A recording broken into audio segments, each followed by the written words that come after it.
You're a bully. And I'm sorry, Mr. President. The Filipino people can fight back against bullies. Filipino can have a revolution against bullies. Matapos Ayan na.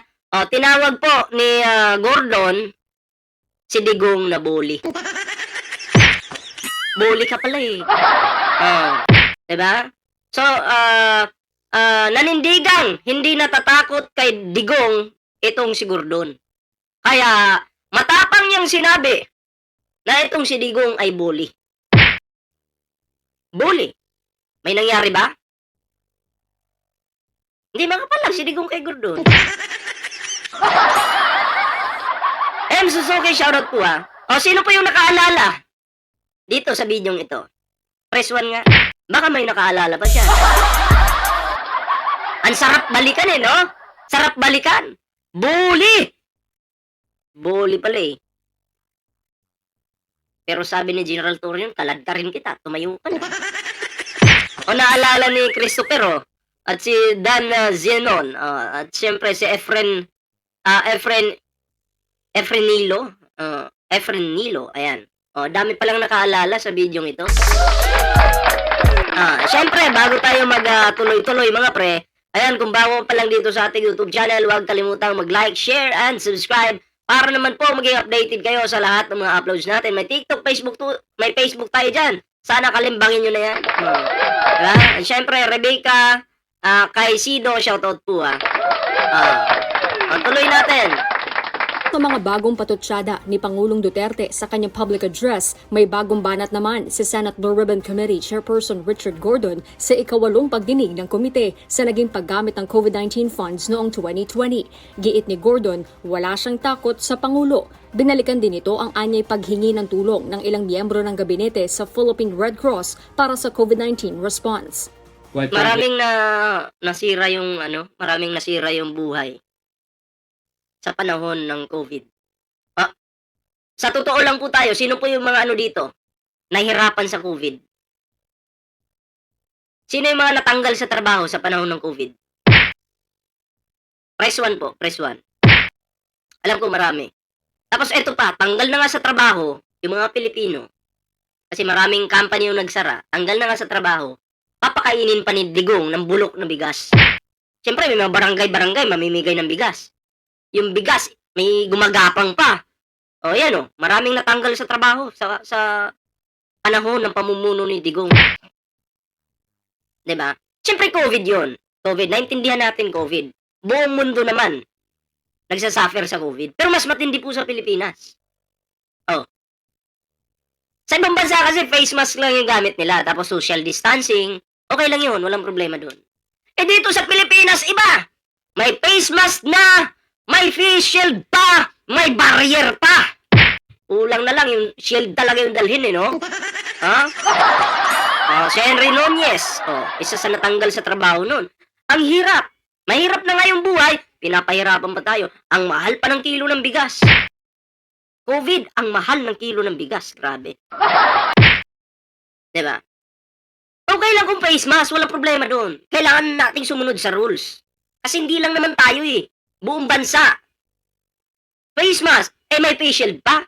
Sabi ko nga sa inyo, may namatay dahil dyan sa face shield. Kasi may face mask na, may face shield pa, paghinga mo, yung carbon dioxide, may ipon dito sa mukha mo. Imbes, nilabas mo na yung hangin, may higop mo na naman. Pahirap talaga. Diba? Kasi yung face shield na yan, yung barrier na yan, sa motor na nilalagay, pinagkakakitaan nila. Ang bobo pa nila, kasi ang barrier na yan, delikado. Kasi barrier, may motor. Maganda yung motor mo, di papalagyan mo ng barrier yan. Pag nagpatakbo ka ng malakas, or kahit saktong takbo lang, yung hangin, sasalubungin ng barrier yan. So, gigiwang-giwang kayo, disgrasya. Natuluyan nga, may disgrasya. Tsaka pa nila pinatigil nung may na-disgrasya. Bobo talaga. Grabe, no? Bobo talaga sa mga sa panahon ni Digong. Ginawa nilang negosyo yung COVID. Pag mamatay ka, kahit sinaksa ka lang, COVID ka na. Mabunggo ka ng motor, COVID ka na. Diba? Grabe yung korupsyon sa PhilHealth nun. Sinagad talaga nila yung kanilang pagnanakaw. Mr. President, you are boring. Hindi ako natatakot sa inyo. Hindi po ako duwag. Do your worst, Mr. President, as you did with ABS-CBN. But I'm not going to waste my... Isa pa yan, ABS-CBN, pinag-initan nila. Bakit po nila pinasara yung ABS? Wala po silang awa sa mga empleyado. Di ba, walang awa. Pinasara talaga nila. Kasi si Kibuloy at Digong nag-uusap na pala yan. Na ipapasara nila yung ABS. Kaya si Kibuloy na baliw, naghula-hula, hula ko, pa-stop ko yung probinsyano. Eh, baka hindi lang probinsyano may stop. Baka buong network ninyo. Yung pala pinag-usapan na nila. Hindi pala hula, pinag-usapan na pala. Walang awa sa mga empleyado. O bakit pina-stop yung ABS? Bakit? Dahil pinag-initan ni Digong. At para yung mga kapalpakan ni Digong noon, hindi lumabas. Diba? Kasi pina-stop eh. Kasi ibabalita ng ABS yan kung ano yung kapalpakan ni Digong. Dapat iuwi dito si Digong at dito kasiyuhan sa lahat ng ginawa niya. Ibalik ang firing squad at doon siya tirahin nang makita ng mga Pilipino na binaril siya. Papayag po ako, ganito. Papayag po ako dyan na si Digong iuwi sa Pilipinas. Pero bago po iuwi si Digong sa Pilipinas, no? Bago iuwi si Digong sa Pilipinas, ibalik yung firing squad. Okay? Ibalik yung firing squad. Tapos, litisin agad sa lalong madaling panahon. Kailangan mga 3 buwan tapos na. Kailangan makita agad natin kung guilty or hindi guilty. Pag napatunayan guilty, i-firing squad. Payag ako. Firing squad na yan. Kayo, agree ba kayo? Ako, pabor po ako. Kasi may kasabihan po tayo, kung buhay ang kinuha mo, buhay din ang magiging kapalit. Diba? Naniniwala ako dun. my time with you, Mr. President, because you are no longer respectable. Samantala, kinuwestiyon naman ni Senator Kiko Pangilinan ang nasirang BGI test kits mula umano sa formally na pinabili ng Department of Health sa Procurement Service ng Budget Department o PSDBM. Ayon sa senador, marami ang hindi nagamit dahil 6 na buwan lamang ang shelf life nito kumpara sa standard na 24 to 36 months. Dahil dito, humiling din anya ang DOH noong December 2020 sa PSDBM na i-delay ang ilang deliveries. Ayon mismo sa DOH, mahigit 7,000 test kits. At saka itong mga ini-inject sa atin nun, maraming namatay. Diba? At eto ako hindi po talaga ako nagpa-inject dyan. Ito, alam mo healthy ka. Alam mo sa sarili mo healthy ka. Magpapa-inject ka ba dun? Yung mga gamot na yan, galing pang China yan. Ako healthy ako.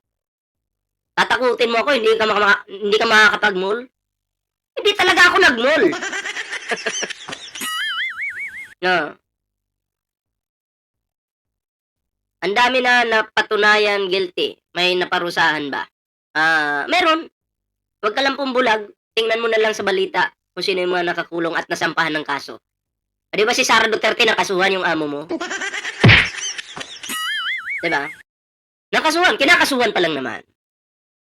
Hindi naman kasi minamadali yung kaso-kaso na yan eh. May proseso yan eh. Hindi pwedeng kakasuhan mo ngayon bukas kulong na. Hindi ganun yung ating batas. Hindi ganun. Kaya relax ka lang, makukulong din amo mo.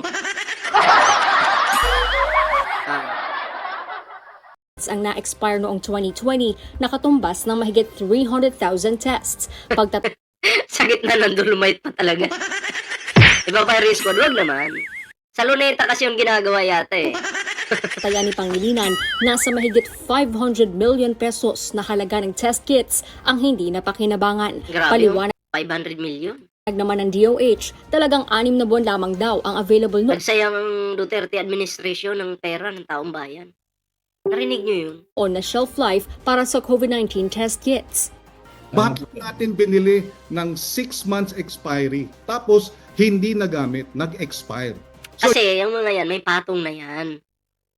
May patong na! Yung binili nila, kumita sila dyan. Kaya kahit hindi mapapakinabangan yan, dahil may patong, diba? Kikita sila, may komisyon, bibilhin. Diba? Parang flood control ngayon, may issue din. Parang ganyan lang din yan. Salamat po kaya Mama Ay Morena. Payag ako ibalik si Digong yung palit ulo si Sara. Maganda rin yung suggestion mo. Maganda rin po yan. Papalit si Sara. Tuloy. Yung ginastos natin, hindi natin nagamit para tayong nagsusunog ng pera sa gitna ng napakarami. Ito pa, ipin natin to ipin natin to. Nagpa-injection ako, nabulag isang mata ko. 5 kami nabulag ang isang mata. Totoo? Totoo po? Pwede pong i-message mo ako sa Facebook, Ballpoint Man. Ballpoint Man, message mo ako doon. Send mo sa akin yung mga proof na nabulag ka. At kung okay sa'yo, itatapi kita. Itatapi kita para sampal ito sa mga Duterte. Wala ka namang kasalanan, nagpa-inject ka lang naman. Pero, kasi, 'di ba? Dapat sana nakakakita ka ngayon. Nakakita ka sana ngayon. Screenshot ko nga itong comment. Nabulag yung mata dahil sa vaccine na yan. Kung may oras ka po, message mo lang po ako para kung okay sa'yo ma-interview kita. Ayan. Kasi interested ako sa ganyang mga topic eh. 'Di ba? Kasi yung mga vaccine na yan, marami pong buhay yung nasira. Dahil dyan sa vaccine na yan, maraming namatay. Alam ko sa Davao, may isang pamilya namatay dahil nagpa-vaccine sila. Ako hindi po talaga ako nagpa-vaccine. Kasi alam ko naman sa sarili ko, wala naman akong sakit eh. 'Di ba? Ayaw naman namin bumili pagka hindi na siya angkop doon sa amin mismong requirement. The problem is, yung availability at saka yung kanilang communication sa amin na 6 months lang talaga, hindi pa nila maasabi yung stability nito, yung studies. Isa pa to, sarap batukan ito. Tuta ni Digong to eh. And these test kits were only developed in the early months of 2020. Pero tanong ni Pangilinan, bakit binayaran pa rin ito ng buo ng gobyerno? So, believe din ako kay Pangilinan kasi noon pa man, parang hindi talaga siya pabor dito sa ginagawa ng Duterte administration. So, saludo po tayo dyan. Gayong may 25% na diskwento sa mga malapit na mag-expire na test kits. Aabot anya sa 1.2 billion. Halimbawa, isang buwan na lang, may expire na, gagamitin pa rin sa'yo yan. Halimbawa, 3 araw na lang, may expire na, gagamitin pa rin sa'yo yan. Kawawa yung napaggamitan. Pesos ang matitipid ng bansa kung nag-renegotiate sana ang gobyerno. Looks like this is 3.6% of the total cost of the testing, Mr. Chairman. So you're saying 500 million pesos worth of expired testing kits is just 3% and therefore it's okay in the height of the pandemic while we are struggling with testing. Is that acceptable to you? No, Mr. Chairman. Thank you. It's not Thank you. acceptable to me, That is enough. Mr. Chairman. Samantala, isiniwalat naman ni Senator Risa Hontiveros ang umano'y LinkedIn account ng formerly Corporate Secretary at Treasurer na si Mohit Dargani kung saan nakalagay na Special Assistant ito sa Office of the Presidential Economic Advisor na dating hawak ni Michael Yang. Itinanggi naman ni Dargani na nagtrabaho siya para kay Yang at sinabing inassume lamang niya na natanggap siya sa posisyon. I tried to apply for there and it was temporarily. I assumed that I was working there, but apparently I was not. So I took that down eventually, actually. But that was up for some time. So it's either nagtrabaho nga kayo sa gobyerno and you didn't tell us the truth nung una kong tinanong, you are misrepresenting yourself here in this No po. LinkedIn post. No po, I did not really work. I never worked for the government. Inaresto naman na ng Senado si formerly Director Lincoln Ong matapos gumaling sa COVID-19. Horlene Delgado. Hindi ko maintindihan, no? Karamihan may mga sangkot sa mga kapalpakan dito sa ating bansa, mga inchik. Pero kayo, anong reaksyon nyo dito sa ating topic ngayon mga pre? Comment down below. Binalikan ko lang ang video ito. Binalikan ko lang ang video ito kasi ito po ay natuwa lang ako kasi ano eh, gusto kong ipakita sa inyo ulit yung kapalpakan sa panahon ni Digong. Diba? Gusto kong balikan naman natin kung paano ni Digong pinahirapan ang ating bansa. Diba? Pinahirapan niya. Binaboy niya yung Pilipinas, sa totoo lang. Kaya anong masasabi niyo dito? Comment down below mga pre.